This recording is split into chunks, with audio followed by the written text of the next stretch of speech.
I'm Harold, I'm 79 years old, and I've spent most of my life chasing things I thought would make me happy: money, recognition, the respect of people who didn't even know me. For decades, I told myself that if I just worked harder, if I just achieved one more thing, I'd finally feel content, like I'd arrived somewhere that mattered. I grew up in a small town, the kind where everyone knows everyone else's business, and I left as soon as I could.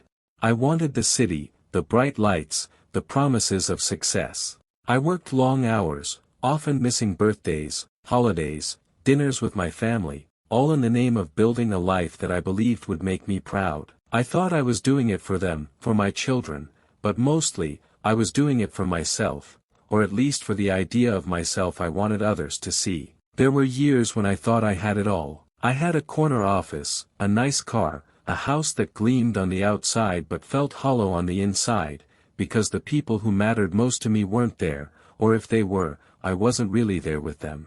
I realized, slowly at first, that the moments I'd sacrificed, the birthdays and the quiet afternoons, were the very things that cost me my happiness. Not the money, not the recognition, but the absence of presence, the failure to notice life passing by while I chased it. I watched my friends retire and finally spend time with their families, laughing over simple dinners, watching grandchildren play in the yard, and I understood that happiness had nothing to do with what I had earned and everything to do with what I had given myself permission to feel, to be a part of.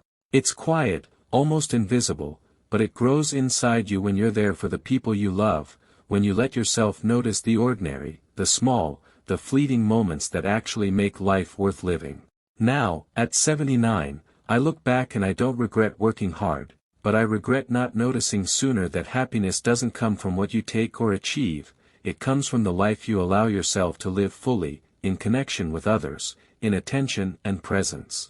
And if there's anything I can leave behind, it's this: don't wait until you're my age to realize that happiness isn't a prize at the end of a long race. It's in the moments you let yourself be part of, right here, right now.